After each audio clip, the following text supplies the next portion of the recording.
Hello guys, welcome back to our YouTube channel tales of Megha and Mehira. ఈరోజు మనం చేసేది brinjal curry అండి. So ఇక్కడ నేను యూజ్ చేసే ఆయిల్ వచ్చేసి నువ్వుల నూనె, ప్యూర్ పప్పు నూనె అంటారు దీన్ని. ఇది చాలా మంచిది, నార్మల్ ప్యాకెట్ ఆయిల్ కంటే కూడా ఇది మిల్లో ఆడించి తెచ్చింది.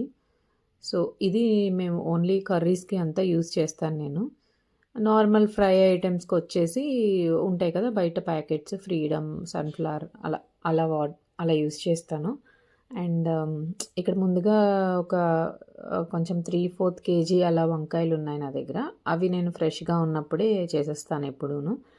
సో ఇలా వాటర్లో సాల్ట్ వేసి పెట్టాలండి, అప్పుడు మనకి వంకాయలు అనేవి కలర్ చేంజ్ అవ్వకుండా ఉంటాయి. ఇప్పుడు ఈ వంకాయలన్నీ కట్ చేసుకున్నాక ఈక్వల్ సైజెస్లో కట్ చేయాలి. చేసిన దాన్ని మనం ఒక వాటర్లో వేసి పెడతాం కదా ఒక బౌల్లో. ఇప్పుడు దాన్ని ఒకసారి వాష్ చేసేసి వేసేస్తానండి. అండ్ నెక్స్ట్ కొత్తిమీర అనేది ఒక ఫుల్ బంచ్ తీసుకున్నాను నేను. ఆ ఫుల్ బంచ్ని ఇప్పుడు గ్రైండ్ చేద్దాము. బ్రింజాల్ కర్రీ అనేసరికి చాలామంది చాలా వెరైటీసే చేస్తారు వాటితోటి. ఎక్కువగా గ్రేవీ కర్రీస్ చేస్తూ ఉంటాం మనము. సో ఇదేంటంటే ప్యూర్గా ఈ కొత్తిమీర ఈ కర్రీకి హీరో అనమాట.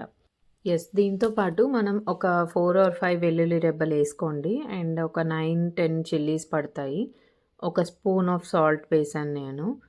అండ్ జింజర్ కూడా ఒక 2 ఇంచెస్ వరకు వేసానండి. ఆ ఘాటు అనేది మనకి చాలా బాగా తెలుస్తుంది. ఇంకా మనం పచ్చికారం ఏమి యాడ్ చేయకూడదు ఈ కర్రీలో. కొత్తిమీర కొంచెం ఎక్కువ క్వాంటిటీ ఉన్నప్పుడు ఒక చిన్న కప్ ఆఫ్ వాటర్ వేస్తే అది కొంచెం ఫైన్ పేస్ట్ అవుతుందండి. ఎంత గ్రీనిష్గా, ఇప్పుడు పేస్ట్ చూపిస్తాను మీకు, ఎంత గ్రీనిష్గా కలర్ఫుల్గా ఉంది. కర్రీ చేసినప్పుడు మనం తిన్నప్పుడు కూడా ఆ కొరియాండర్ ఫ్లేవర్ అనేది మనకి అలా తెలుస్తుంది. అండ్ కొరియాండర్ అనేది చాలా మంచిదండి, ఆకలిని కూడా ఇంప్రూవ్ చేస్తుంది అది. అట్లీస్ట్ వీక్లీ వన్స్ అనేది ఒక బంచ్ ఆఫ్ కొత్తిమీర యూస్ చేసేస్తాం ఒకే కర్రీలో అన్నప్పుడు చాలా బెనిఫిట్స్ ఉంటాయి దానివల్ల.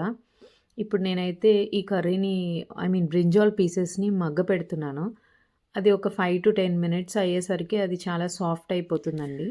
చూడండి, నేను ఇప్పుడు చూపిస్తున్నాను కదా, సేమ్ అలాగే కొంచెం కలర్ చేంజ్ అవుతుంది, బట్ ఇట్స్ ఓకే. నేనైతే కొంచెం సాల్ట్ ఇక్కడ అండ్ పేస్ట్లో కొంచెం సాల్ట్ డివైడ్ చేసి వేశాను. సో మీకు కనుక అలా తెలియలేదు అంటే ఏదో ఒక్క దాంట్లోనే సాల్ట్ యాడ్ చేయండి. కొంచెం జీలకర్ర కూడా వేయడం వల్ల అది డైజెషన్ బాగుంటుంది మనకి. నేను ఎవ్రీ కర్రీలో లైట్ జీలకర్ర అండ్ లైట్ టర్మరిక్ అనేది యూస్ చేసేస్తాను. అది ఏ కర్రీ అయినా కానీ అది నాకు అలా అలవాటైపోయింది. అండ్ టర్మరిక్ కూడా మనకి యాంటీబయాటిక్ అంటారు కదా, అది తీసుకోవడం వల్ల అది మంచిదే అవుతుంది కానీ బ్యాడ్ ఎప్పుడు అవ్వదు. సో ఇది మగ్గిపోయింది, కొంచెం ఆయిలీగా కనిపిస్తుంది కానీ అది పప్పు నూనె కాబట్టి ఇంకా మనకి పర్వాలేదు. సో ఈ పేస్ట్ వేసిన తర్వాత అంత ఆయిలీగా మనకు తెలియదండి. ఎలాగో వంకాయ కూరలో కొంచెం ఆయిల్ ఎక్కువే పడుతుంది కదా, సో అదేదో మనం ముందునే వేస్తాం అన్నమాట. ఇక్కడ మనం పేస్ట్ వేసాం కదా, ఇది ఒకసారి మిక్స్ చేసేసిన తర్వాత ఒక 5 మినిట్స్ మనం అలాగే లిడ్ పెట్టేసి ఉంచేస్తే అది కొంచెం సెటిల్ అవుతుంది. పీసెస్కి కూడా అంత ఈ ఫ్లేవర్ అంతా స్టిక్ అవుతుంది. ఇప్పుడు మీరు చూస్తున్నారు కదా, హీరో వచ్చేసరికి మూవీ చాలా హైలైట్ అయిపోతున్నట్టు ఇలా కొత్తిమీర పేస్ట్ వేయగానే మనకు అలా స్మెల్ మంచిగా తెలుస్తుంది.